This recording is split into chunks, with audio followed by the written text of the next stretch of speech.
Bapak, Ibu, Saudara-saudari yang terkasih dalam nama Tuhan kita Yesus Kristus, Shalom, selamat pagi.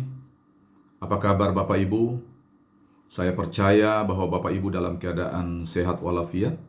Berjumpa lagi dengan saya Ringlan Simanjuntak di pagi hari ini, hari Sabtu tanggal 13 Februari 2021. Bapak Ibu Saudara-saudari, saya ingin menaburkan firman Tuhan di pagi hari ini yang saya kutip dari Injil Lukas pasal 10, ayatnya yang ke-33. Beginilah firman Tuhan. Lalu datang seorang Samaria yang sedang dalam perjalanan ke tempat itu, dan ketika ia melihat orang itu, tergeraklah hatinya oleh belas kasihan.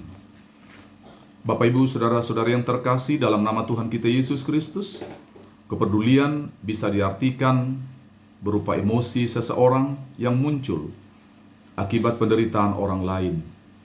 Makna ini lebih kuat dari sekedar berempati. Hal ini yang dirasakan oleh seorang Samaria yang murah hati ketika melihat orang terluka akibat dirampok dan dipukuli oleh para penyamun. Saudara terkasih, dalam perumpamaan ini sebenarnya ada 3 orang yang melihat peristiwa ini. Yang pertama adalah seorang imam, yang kedua adalah seorang Lewi, dan yang ketiga adalah seorang Samaria. Bapak Ibu Saudara yang terkasih, seorang imam yang melewati jalan itu justru mempercepat langkahnya dan melewati begitu saja. Ia takut kalau orang itu sudah mati, sebab najis. Karena orang yang menyentuh mayat akan najis selama 7 hari. Dapat kita bandingkan pada kitab Bilangan pasal 19 ayatnya yang ke-11. Orang Lewi juga tak mau ambil resiko karena pengalaman membuktikan ada saja orang yang sengaja melakukan demikian untuk kemudian memperdaya orang-orang yang lewat dari tempat itu dan mengambil harta mereka. Tetapi orang Samaria ketika melihat orang itu segera berhenti dan menolongnya, tidak mempertimbangkan banyak hal, tetapi langsung melakukan suatu tindakan. Pertanyaannya bagi Bapak, Ibu, Saudara-saudari, manakah dari ketiga orang itu posisi saudara-saudari dan saya? Apakah seorang imam? Apakah seorang Lewi? Atau apakah seorang Samaria? Bapak, Ibu, Saudara-saudari yang terkasih, menolong sesama apalagi sampai mengeluarkan uang dan terlebih-lebih menolong dengan tidak terbatas jumlah dana adalah hal yang sangat sulit dilakukan oleh banyak orang. Bahkan hal itu yang sangat ditakuti. Karena apa, Bapak, Ibu, Saudara-saudari yang terkasih? Karena kita takut kehilangan harta. Kita takut uang kita akan berkurang, bahkan uang kita akan kehabisan.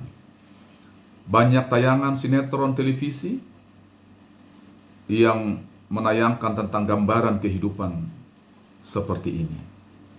Jangankan menolong orang lain, bahkan saudara-saudari yang masih ada ikatan keluarga pun sulit untuk saling menolong.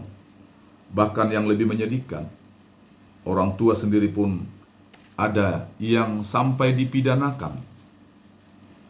Saudara-saudari yang terkasih, saudara dan saudari dalam satu ikatan keluarga pun sering saling membenci, saling menghujat oleh karena pembagian warisan misalnya. Warisan orang tua maunya dimiliki sendiri. Masih banyak lagi fakta-fakta yang kita temukan di tengah-tengah kehidupan masyarakat. Saudara-saudara yang terkasih, kenapa demikian? Jawabannya adalah karena tidak memiliki kasih. Kasih butuh bukti, bukan halusi. Kasih butuh hati, bukan sensasi. Kasih butuh pengorbanan, bukan keuntungan. Mengenal Tuhan berarti mengenal kasih, karena Allah adalah kasih. Kasih pasti lemah lembut, kasih pasti memaafkan, Kasih pasti murah hati. Tuhan adalah kasih. Mari kita melangkah di hari ini untuk mengedepankan kasih kita buat sesama yang dimulai dari orang-orang yang ada di sekitar kita. Ada istri, ada suami, ada anak-anak kita, ada saudara-saudari saudara, dan juga ada masyarakat, bahkan bangsa dan negara. Demikian firman Tuhan di pagi hari ini. Semoga firman ini memberikan kita kekuatan untuk melakukan kehendak Tuhan di sepanjang hari-hari hidup kita. Terpujilah Yesus Kristus dengan firman-Nya. Amin. Bapak, Ibu, Saudara-saudari yang terkasih, mari kita bersatu di dalam doa. Bapa di dalam Yesus, kami bersyukur dan berterima kasih di pagi hari ini atas kebaikan Tuhan, atas kehidupan yang Tuhan anugerahkan bagi kami, baik secara pribadi, bahkan setiap orang yang dapat mendengarkan suara-Mu Bapa di pagi hari ini. Bapa di dalam Yesus, hamba mohon belas kasihan-Mu buat orang-orang yang mengalami sakit, mengalami persoalan-persoalan dalam kehidupan keluarga-keluarga mereka. Biarlah Tuhan Engkau senantiasa memberikan jalan keluar. Biarlah Tuhan Engkau menjawab segala pergumulan-pergumulan yang mereka naikkan kepada Tuhan. Bapa di dalam Yesus, biarlah kami dimampukan oleh Tuhan untuk menerapkan kasih itu.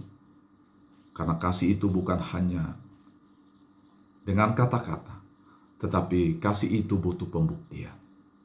Biarlah Tuhan Engkau senantiasa memberikan hati bagi kami untuk senantiasa menjadi berkat buat sesama.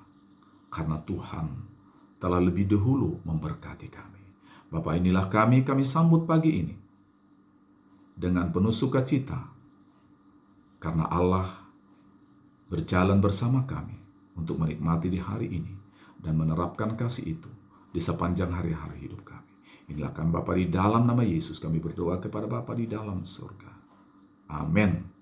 Bapak, Ibu, Saudara-saudari yang terkasih, demikianlah firman yang dapat saya sampaikan di tengah-tengah kehidupan saudara-saudara sekalian. Mari kita terus melangkah berkarya untuk kemuliaan Tuhan di sepanjang hari-hari hidup kita. Terpujilah Yesus Kristus. Haleluya.